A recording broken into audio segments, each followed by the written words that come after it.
Okay, everyone, so this is the second session for today's class. As you have already learned about the adverb clause, right? We talk about the difference between adverb and adverb clause, and also look at the function, which is the type of adverb clause in the previous video. So in this particular video's lesson, we will learn about the a different type of adverb clause plus the linking words that you can use in order to introduce the type of adverb clause.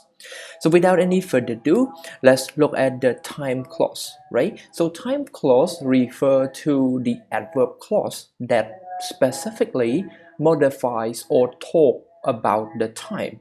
So if you look at the example here, they had booked ticket before they went to the cinema. So here the adverb clause, which is before they went to the cinema, is refer to the time when they have done something. So here we call it the time clause. So actually, there are several conjunctions that you can use to introduce the time clause. We have the words such as when, as, while, before, after, yes, so on and so forth. Right here, you can skim through it. And for the time clause, it's similar to every other type of clause, which is the conditional clause, using with the conjunctions rule that you can use comma, right? So you can start your sentence with the time clause, the adverb clause first, and the main clause at the end. It's okay about the order of the sentence. It doesn't matter whether you start your sentence with the main clause or the time clause. But the problem that you should be careful is the placement of comma. So if you start your sentence with the dependent clause, which is time clause, adjective clause, or the clause that start with the subordinative conjunction, make sure you put a comma at the end of the independent clause and then plus the main clause, right? So these are the sequence of the tense. So when you talk about the time clause, generally it comes with a series of times. Here, when we use the main clause in the present or the future positive form, right? So the time clause generally in the present simple or in the present perfect tense. You cannot use uh, future tense in the time clause. So if you look at the example here, she take off her shoe the moment that she get home.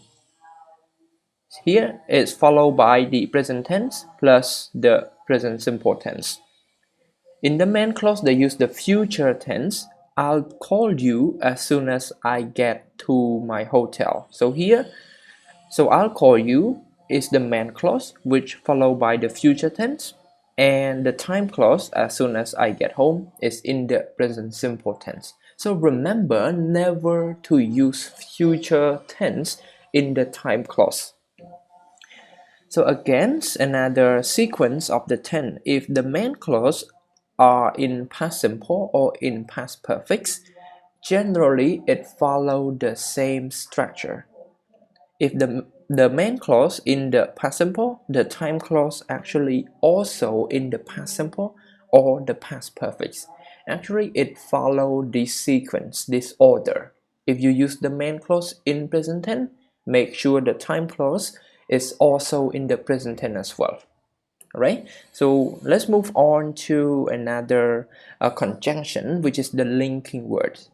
Here you can use the word ago to introduce the time, which means before now.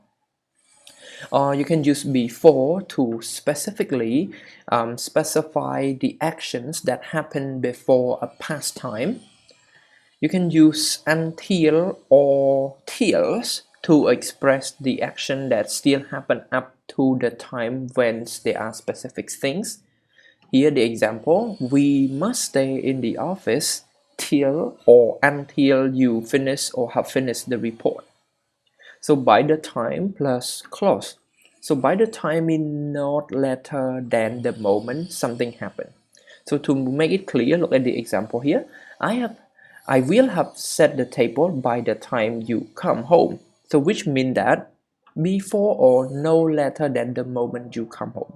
Actually, you start to set the table by the time someone get home. When someone get home, you start doing it. Oh, sorry. It means that when someone get home, you have already done that. So I will have set the table by the time you come home. No later than that or no before that. So at that specific moment someone get home, you have done the tables, right?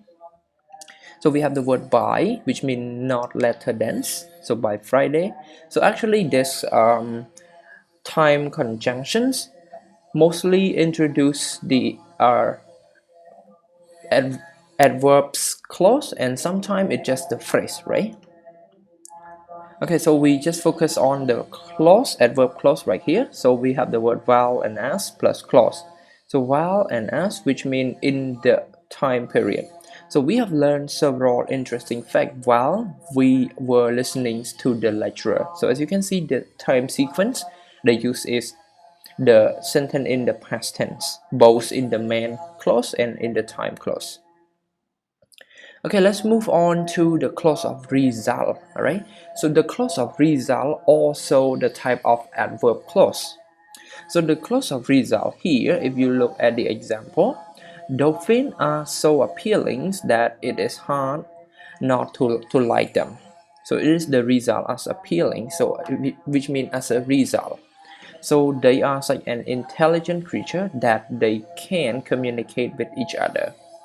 So the clause of result are used to express the result of something.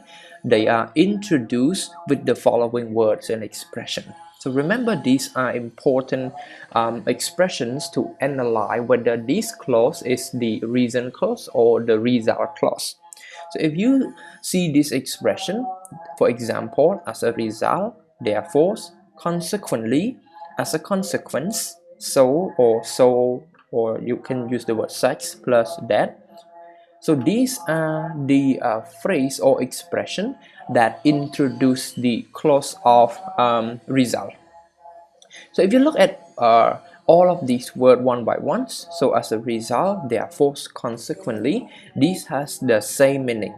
For example, the president has taken ill and the president was taken ill, and as a result, therefore, consequently, you can use whatever. The summit meeting was cancelled, right? So the word so is also the word that you can use to introduce the result. So look at this carefully. We have the word such, a or an plus adjective plus singular countable noun. So it was such an interesting book that I couldn't put it down. So here it was such an interesting book. This one is the adverb clause, which is the clause of result. So such plus adjective plus plural or uncountable noun, they are such good friends that they have never had an argument. So these are the structure that you should pay attention to in order to analyze whether the clause is the reason clause or the result clause. Okay, so let's move on to the other type of clause, which is the clause of reason. Okay, for the clause of reason, they are used to express the reason for something. They are introduced with the following expression. Again, the same as the clause of result, the clause of reason also has their own expression. We have the word because, as or since, the reason for, why, because, or because of, on account of, due to, not, now that, for, etc. So if you use the word because, it's very simple. You introduce the the reason, right? So as and since, it also has the same meaning as the word because. So the reason for plus noun or the gerund form. So the reason why plus clause, right? So be careful with this one. If you see the phrase start with the reason for, you automatically know that the structure is followed by noun or the gerund form. But if you see the reason why, you need to use the clause. So the reason for his resignation was the fact that he had been offered a new job. So as you can see, the structure here plus noun. However, so the fact that he has been offered a new job was the reason for his resigning. So again, if you use the word for, we plus noun or the gerund form. On the other hand, if you use the structure, the reason why, it's automatically plus the clause. So the reason why he resigned was, okay, so here clause. So here are more of the structure that you can use to introduce the clause of reason, right? Okay, let's move on to the clause of purpose. So the clause of purpose, actually it's used to express the purpose. Okay, it's really simple. So these are the phrase that you can use to introduce the clause of purpose. So the word to plus infinitive, it also expresses the purpose. In order to, or so as to plus infinitive, it also the expression used to express the purpose. Okay, but this one is not really relevant to our focus of the course book, so I may skip it for now. Here, the clause of contrast, okay, which is in your book, they call it the concession. So this is what it is, the clause of contrast. So the clause of contrast are used to express a contrast. They are introduced with the following words or phrases. So we have the word but, although, even though, in spite of, despite, however, while or whereas, yet, nevertheless, on the other hand. Okay, so here all of these are the conjunctions that we have already learned from the previous video lesson, but it is important to pay attention to another form as well. So here, if you look at the word in spite of or despite, generally it is not followed by the clause, it just followed by the noun. On the other hand, if you can also use in spite of or despite the fact that plus clause. So in spite of he was qualified, he couldn't get a job. So this one is also the structures to remember. So however, nevertheless, it is also very common that used to introduce to contradict or contrast idea.